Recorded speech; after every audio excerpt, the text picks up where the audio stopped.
Today, we're going to break down one of the early 2000s most popular black cinema love stories, Love and Basketball. The film tells the story of Monica, Sanaya Lathan, and Quincy Omar Epps, two childhood friends who both aspired to be professional basketball players. Over the years, Monica and Quincy began to fall for each other, but their separate paths to basketball stardom threatened to pull them apart. When Love and Basketball was released back in 2000, it became a fan favorite. But taking a closer look 24 years later makes us ask the question whether the love depicted in this film is a healthy love. We'll answer this question and more. I'm Heit. And I'm Cheri. And you've discovered Axiom Amnesia.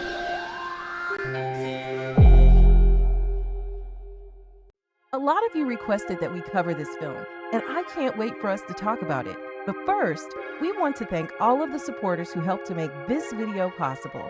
If you want your name to appear alongside these contributors, make a one-time donation via Cash App or click the thanks button on this video, or you can head on over to patreon.com/AxiomAmnesia or become a channel member by clicking the join button to enjoy all of the benefits of becoming a monthly subscriber.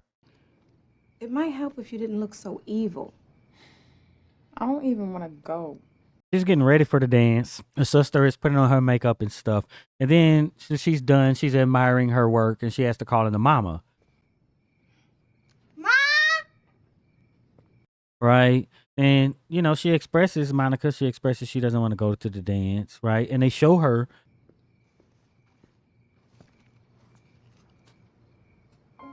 all done up, and she looks exactly the same.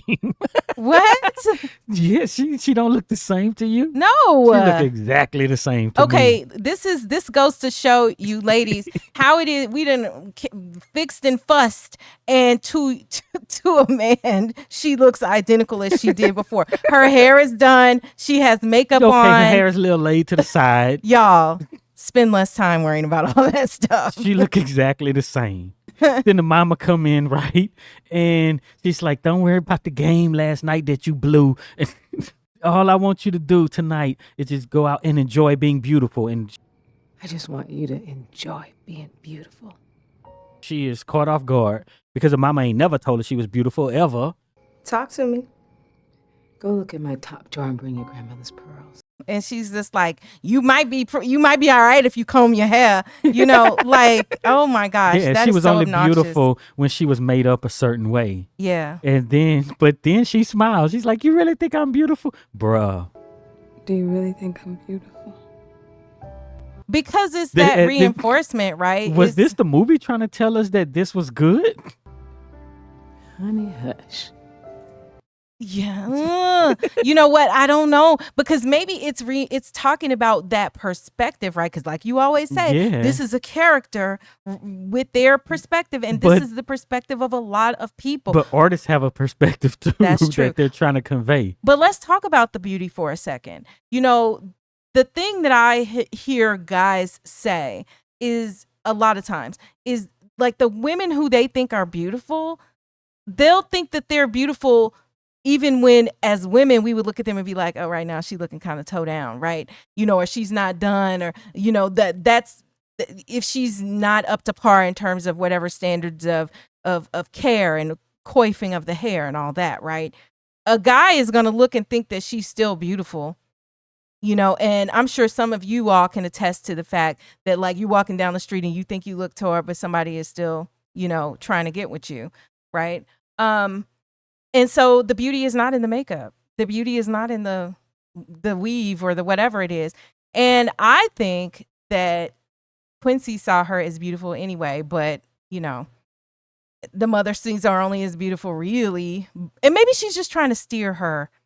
Yeah. Her behavior. Because it's like, hey, we've done all this stuff. You're about to put on a dress. You got your hair done. You got pearls. You got earrings. You got makeup, lipstick, all that. Now you're beautiful, my darling. Yeah. And she says, do you really think I'm beautiful? And then she's like, child, hush, that kind of thing. But I think the do you really think I'm beautiful is indicative of what wasn't reinforced positively for her. And it's not that the beauty itself matters. It's the importance that you placed on the physical beauty for this whole time. Exactly. And that was the wrong message. Yeah. And meanwhile, you have Quincy and his daddy trying to make him into an intellectual. Quincy was not that. So these are like some of the other things that are going on in this film that when I watched it originally 24 years ago, I did not think was It ain't that deep. I just was into the love story. I'll be honest. I was just into that, and I liked both of the characters, even as ridiculous as Quincy was at the time. And I would just wanted to see them get together because I liked them, and you're rooting for them to get together. That's the whole point, right? This is why we like the stuff that we like, because we're rooting. We're not analyzing usually, but when you analyze, other things come to the surface sometimes. And to be clear, the mother and the sister are very well-meaning. I don't think that they're trying to hurt Monica, or would have, by withholding saying that you're beautiful regardless, withholding that from her, that they would have, that was purposely done to hurt her. No, they were just trying to steer her into the lane that they felt she should be in, which too was controlling. Everybody wanted to control Monica and Quincy, but definitely Monica. So they go into the party, and then I realize it's the late 80s still. Yeah, because it was 1988 in this Q2. It's 1988. Just got paid. I did not even realize. Friday night.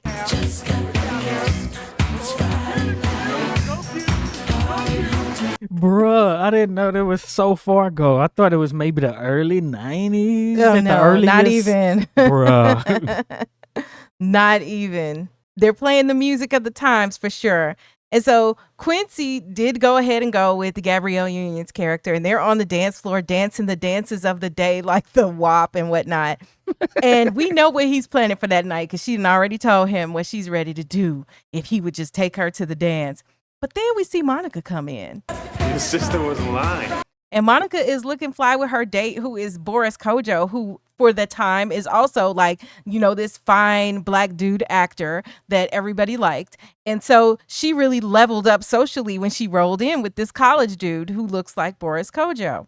When Quincy sees her, though, Quincy just left his date standing there like, I got to go over here and see what's going on. And then he tells her, like, yeah, you don't look half bad. Yeah, he's like, damn. And then he go over there, you don't look half bad.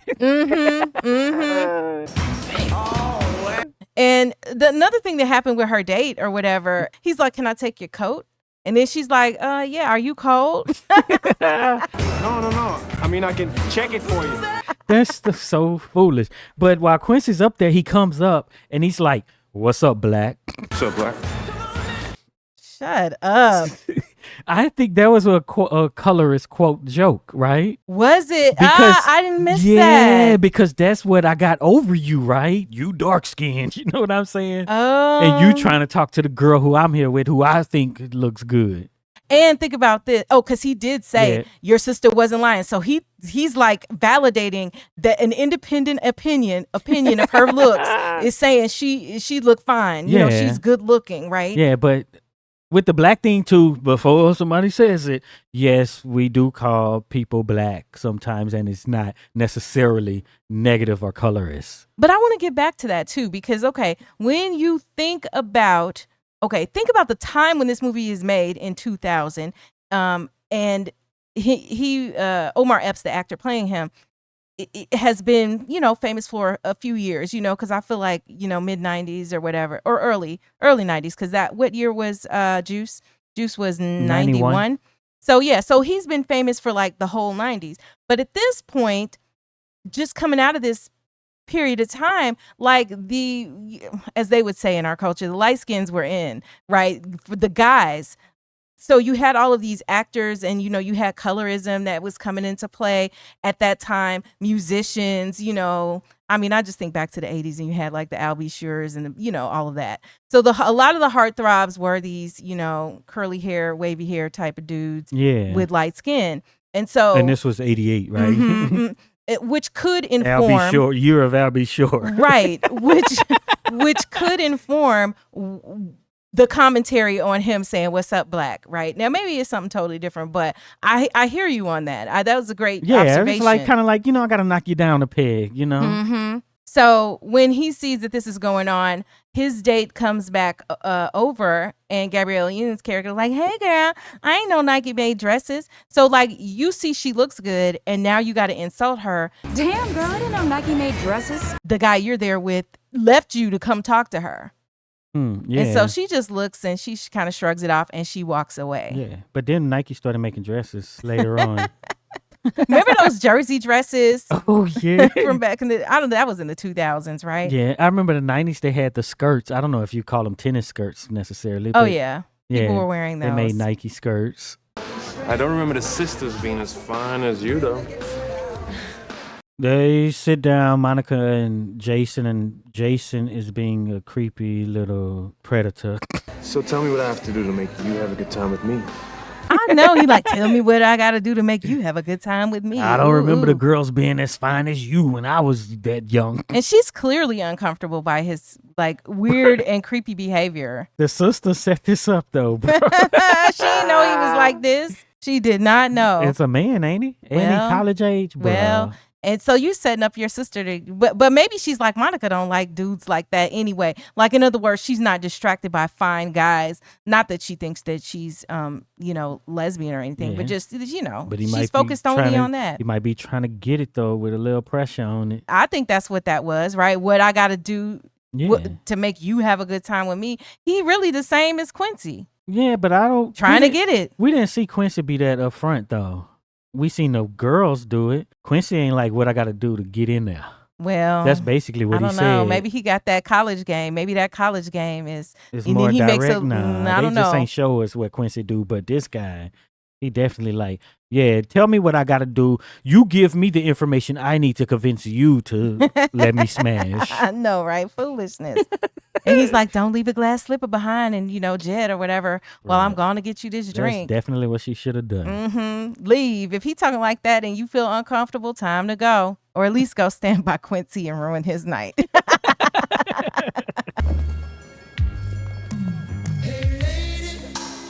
The DJ put on one of the best love songs of the 80s, I Want to Be Your Man by Zapp and Roger. Charlie Wilson tells a good story about how this song came to be, and basically he wrote it. Mm-hmm. Quincy is looking into Monica's eyes while the song is playing.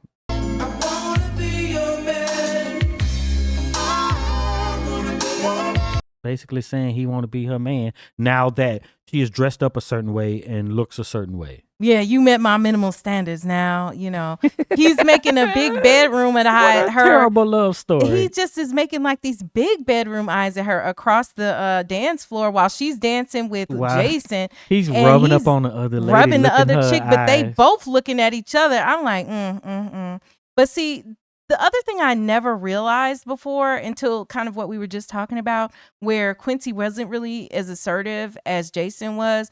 Quincy had the girls coming to him because of who he was, right?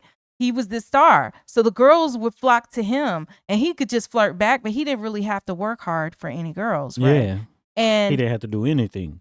If we go back to before they hit the dance floor, every single time that Jason walks away, here come Quincy. Hey.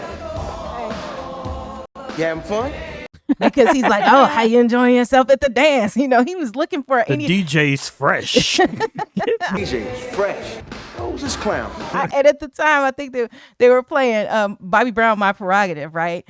Here, Quincy is here, then the slow song comes on, and then they start to dance. He said, oh, so you did decide to go to the dance with Shawnee, huh? And he was like, it was late, she asked, right? So you took Shawnee, huh? He was late. She asked him. So you didn't even ask a girl. You knew you were going to dance. You didn't even ask a girl. Like that part of the assertiveness you don't have anymore. But as a kid, he had it because the first thing he asked her was, hey, So maybe he didn't ask the other girls. She was always different, right? Yeah. He was like, let me try to snag this even as a kid. But now you see how he behaves with the high school girls. He's not asking anybody anything. They present themselves to him. Yeah. They are falling all over themselves. And so he doesn't know how. I don't think he knows how to. Oh, which is why they didn't even get together. Yeah. So she's waiting for him. Well, here we go with the switch of the so-called gender roles, right? Mm-hmm. She's waiting for him, and he just doesn't do it. And he's waiting for her because all the rest of the girls come to him. Yeah, exactly. You know, so it's just like, it's crazy. But now all they can do is, because they don't want to be, you know, dancing with the person they're dancing with. So I just got to look at you across the room. That's why you need a good DJ. You need a good DJ to play a song like this so that you could look in the eyes of the person you really want to be with. And then that communicates it. Well, and I just go, because, you know, whatever. You shouldn't be with the person that ain't, you know, who you just get the guts and get with who you want to get with. But he didn't want to get with her until she looked like this. That's true. Because if she came up there with her ponytail, he would have just been like, hey, look at you. You couldn't put a dress on. So, yeah. So, you know, they're dancing the night away. But on the subject of the slow song, like, y'all youngins, and I feel sorry for y'all. Somebody was in our comments. Y'all never had slow dances. Somebody was like, I just realized I never slow danced before. Bruh. From Y'all. our video on the wood, which is on the other channel. They were like, yeah, I never slow danced. Y'all shouldn't have did that to these babies. These teachers, whoever was at the chaperone, y'all should have found at least 2 feet. I know. Y'all should have found at least one song that these little kids could have slow danced to, so you don't get to be 30 and you never slow danced before. I feel for y'all's generation.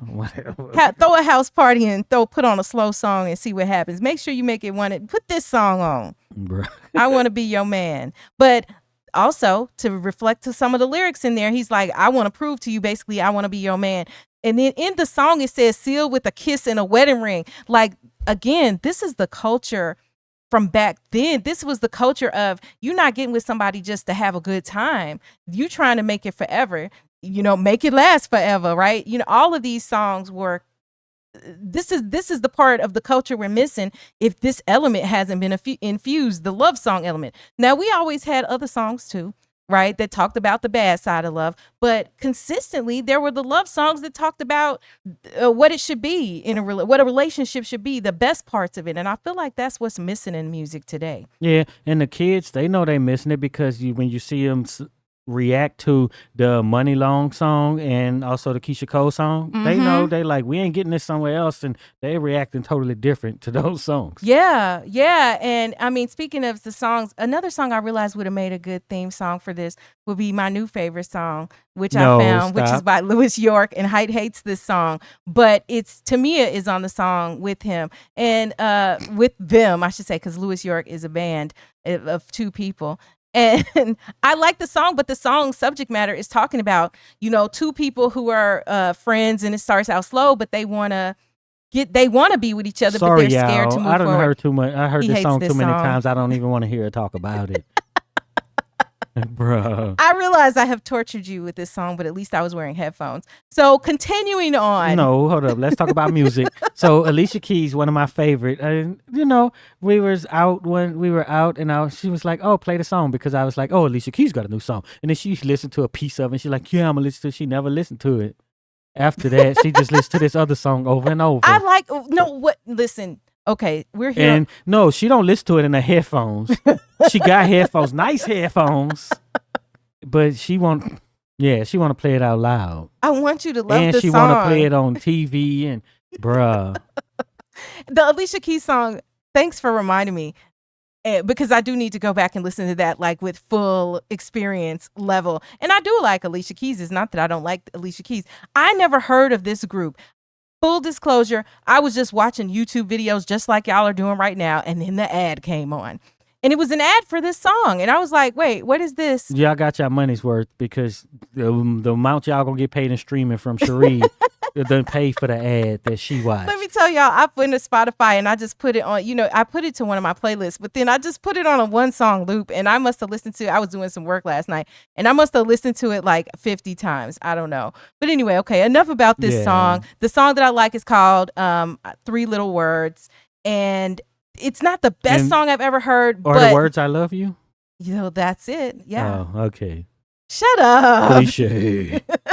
I'm sorry, York. What's their names? Louis York. Louis. I'm sorry. I'm just joking. I know about writing songs. Well, see, I was just hoping you would start. But see, at one point he did start singing it a little bit because it was like an earbug, I think. You heard it so many times. It was just in there. Yeah, we sing bad songs all the time. I was trying to get you to, I was hoping you liked it enough to play it No, on let the me tell you, the piano. first time she listened to it, she was critiquing it, how she didn't like it, and only this part is good. And next thing you know, she's playing the whole song over and over. Y'all, this is how I don't know. This is like, maybe this is like a character asset, or it could be a character flaw. Because this is what when I really like a thing, I have to play it over and over. That's like what that I is do, but I don't the play it out musician. loud for you. That is the musician. I know you don't, and I did wear the headphones. I really did, but I do it with movies too.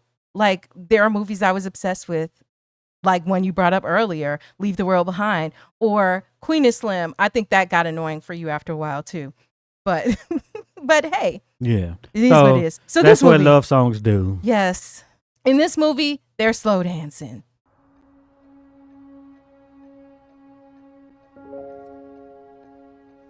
So Monica comes home and her sister and her mama ain't waiting up for her. This is supposed to be like the biggest night of her life, you know.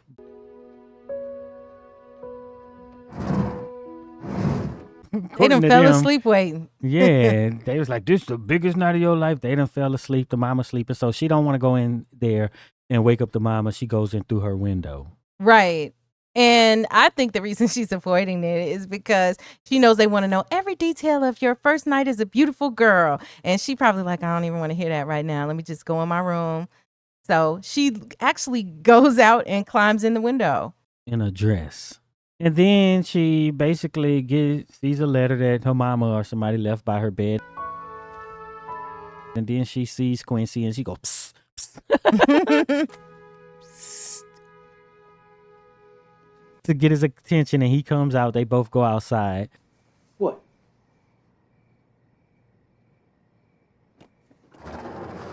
And, you know, they talk about how their nights went. A little after you left, I told Shawnee it was time to go. Drove her ass straight home.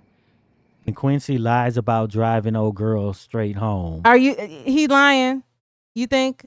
But Why do you think he's lying? because it don't even make sense. She's like, I'm going to do whatever you want to do. She kept her word and left you satisfied. That's what you think, huh?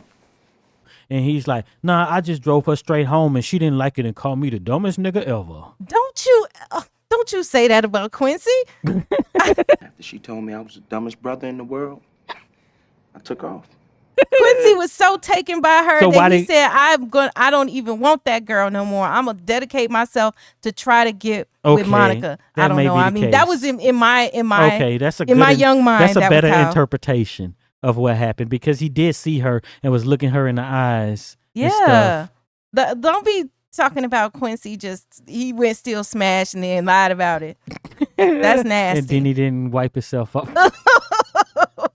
What movie was that I was talking about? Oh, that was that Tyler Perry's Mia movie? Culpa. Mia Culpa. Okay, if you didn't catch the Mia Culpa review. Yeah, we go talked ahead about and watch that nastiness. But you know what's this leading up to. But so then she basically like, hold on, and she go get the letter. Where's she? And I don't know, because I wasn't an athlete like that. I play golf. And I play tennis. They ain't sending no letter if it ain't no offer like this. So I don't understand this part. And they trying to make it like, did she get in or not? And it's like, are they basically recruiting her or not? I don't know. But in this movie, it comes in the form of a letter. And then she's like, well, he like, what you waiting for? What you waiting for? Can you? And she gives him the letter, and he opens the letter, and then he kind of It fakes should it be a an little bit offer, slow, but right? it was an offer. They want you. It was the what offer. else would it be? Did you apply and you're waiting on that determination? Yes, but Like, it don't make sense. but they had to figure out a way to explain it to us. Yeah, I know. Explain it in the comments to us. But they had to figure out a way to communicate, to cause this suspense and communicate this thing between the two of them. So this whole letter thing does come, like you said, after they talk about their experiences on the date. So he says that he told Shawnee it was time to go home, and he took her home, and that's why he's home early. And then the college guy, Jason, took her to Mulholland Drive, which I guess is where you would go and park, and then, be kissing and doing other stuff in the car. Where'd y'all go after? Mulholland Drive. Figures. and he was trying to get it, but she was just thinking about how many offensive rebounds that she had in the game, and she just couldn't remember, and this was bothering her. It was really bugging me because I couldn't remember how many offensive boards I had in the championship. So this is show you how he was not even on her radar. And she was like, man, kneeing him in the nuts and everything, just trying to get him off of her. And finally, he brought her home. And so she's home now because of that. And so then, of course, Quincy is all like, four offensive rebounds. That's how many you had. What? Yeah, 4 offensive rebounds. So then at the end of the day, though, this still points to that they care about the same things. Yeah.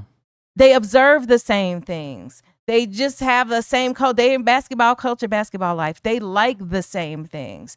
And, it's going to be a lot easier to be dealing with somebody who you're on the same page with. Yeah. If you could be on the same page. Yeah. And then after this, it's like, okay, I think we should smash. Congratulations. And so, just like you said, it was time to get busy. Yeah. He's like, I'm going to USC too. I'm going to. I'm announcing it tomorrow. And then they kiss. And then they get on the ground and she stops him. And then she gets up and then she turns around and looks and says, come on.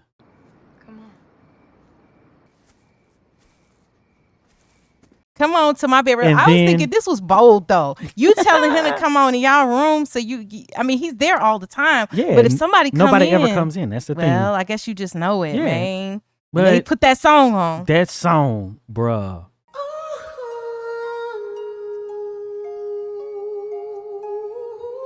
Great, amazing song that I did not know was not a Maxwell original.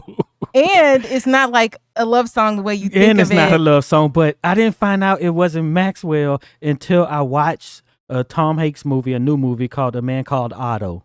And the song was in there. And I was like, who was this doing Maxwell's song? And I was like, wait, Kate Bush. But everybody, when you hear the beginning, when you hear him be like, Yeah. you just know. Bruh, it's one of them cases, people coming out comments and they talk about these movies and stuff, and Color Purple was one of them. They was like, the remake they should never do it. It's never as good as the original, but this was better. I'm sorry, Kate. Yeah, and her or you might fans. even say like The Greatest Love of All. Yeah. That was a remix. So many songs are remakes. Midnight Train to Georgia. Midnight Train to Georgia was a remake. Remake. And we'll let you do the research to figure out what the original name of the song was. Put it in the comments when you know, Ooh. and who sang it. Yeah. They start getting it on, and you got to do the 1990s thing. Stop. Let me grab the condom and make it all obvious that this is going on. Right. And then he do that. And then she starts to, feel it a little bit. And then he do the little obligatory, you want me to stop. Shut up. It's not obligatory. It Stop is. saying that about Quincy. It hurts Hear your me feelings out. if she said yes. He would have been like, bro. He would have been up. He would have called old girl up. Listen, though, hear me out on this. He took his time Yes. with her, and he was so gentle and He caring even cared, before yes. that, because he did care. It's obligatory because of consent too, bro. It's not negative. Yeah, I mean, no, but what I'm saying is like, you just reduced it to, you want me to stop? All right, check box and Check keep box, on moving. keep going. But no, because he could tell that it, this is, so we gotta put all this in context. She is completely inexperienced. Yeah. She ain't And been he's around a a boy. Rolling She Stone. probably ain't kissed a boy since she kissed him 7-8 years, whatever that was ago, right? And he'd been, a very experienced guy. And in this case, maybe his experience did work to her advantage as far as figuring out how to be gentle and not just rush his way into it the way Jason was trying to do, let alone that she didn't like Jason like that. Yeah. She been waiting for this. Okay, because I'm just trying to explore all possibilities here. Is there any possibility that Quincy is a virgin? Oh, I think that's kind of what it's trying to point at, right? She sees him as a certain way, right? Because all the girls are throwing it at him. But he's just a good guy. And nah, I don't be doing nothing with him. Just like with this girl. I can't believe I don't know her name. But with old girl. And I just dropped her home and came home. You know? Okay, so Not here's that my he dabbles question. sometime. Is Quincy just like a liar like that? Or is What do you mean a is liar? well, because like you were saying, oh, I just dropped her home, but you're like thinking like maybe that's just a lie. That's just a line. That's just, or is he truly the person that he seems like, even though he's got his clearly controlling and other downsides to him? Yeah, but I think it's three things, right? He could be the virgin. Uh-huh. Who says, no, I'm not doing nothing. People just think this of me because all the girls throw it at me. And it could be that he gets some, but just this particular time he didn't. Okay, right? he got a Or girl. It could. He had the girl in his room with the earring. Oh, yeah. But maybe they just were praying. Shut up. But okay, so here's what I would say that I'm aware of that used to happen. Not because I did it, certainly. Oh. But high school. I don't Yeah. know. It probably, I was going to say, if you talking maybe freshmen, but these are like seniors in high school, then maybe they were just kissing Yeah. and But rubbing around and stuff. I'm going to say these times are so much better now because they're wearing wigs. But they be having them long braids and stuff. But sometimes people could leave pieces of their hair. Shut back in up. the weave days. I'm just saying. So you're saying somebody done left a braid behind. Somebody don't know a curly lock or something, Shut But somebody up. probably leaving a braid behind if it's ain't done. I don't know how braids are done now. Well, man. Maybe you leave some hair behind because they didn't burn it and melt it back in the night. All right, Shut up. because somebody left a mystical braid behind. All right. What? Mystical braids? You heard that somebody left one of No, those. that was just a joke. But what if somebody did leave a mystical braid behind instead of an earring? Well, I mean, it could be, it was the 2000s, so it could be anything. Yeah, so she left the earring behind. Yeah. But I don't know. I just think, and just so you all know, like, we're going to do this in two parts. We have now analyzed the scenes that we will do in part one. So we did quarter one and quarter two. Quarter 3 and 4 will be in the next part, which will be out soon, or maybe it might even be out right now if you're watching it at a later date. Man, so what do you think of the film so far? Like, where are we with this? I think it's better than I thought it was. Mm. But it's always like that when we actually get down into the nuts and bolts of what's going on. Yeah. The way that they develop these characters and just have this wondering what's going to happen because it looks like, okay, movie over, right? Yeah. They done got together, bam. What else could it be? And when you're doing like stuff like this in acts, you don't typically get that because the downfall would be too late because it's in quarters, right? Yeah. So I guess now we're halfway through. And, to break it into 4 acts, I guess is a little different. But the build up itself to this could have been an entire movie. Oh, yeah. And I mean, we've seen movies, none at the tip of my brain right now, but we've seen movies in the past, I know it, where the whole movie is the build up, or are they going to get together? And then they finally do get together in the end. But then the other sort of model that they'll do is like more of what you see here. It takes a while, they get together, and then something happens dramatic. And then the question remains, are they going to get back together? And they always do get back together. Well, they don't always. Well, I guess there was a point of time, yeah. Yeah, movies yeah. But where, that was the formula. Yeah, but now you got to have 8,000 twists, so you never know how it's going to Dun, dun, dun. Yeah, so... what do you think so far? So far, it really kind of made me reminisce a little bit on how I always felt about this movie. And it might be re-entering my rotation of wanting to see a movie over and over again because I'm seeing...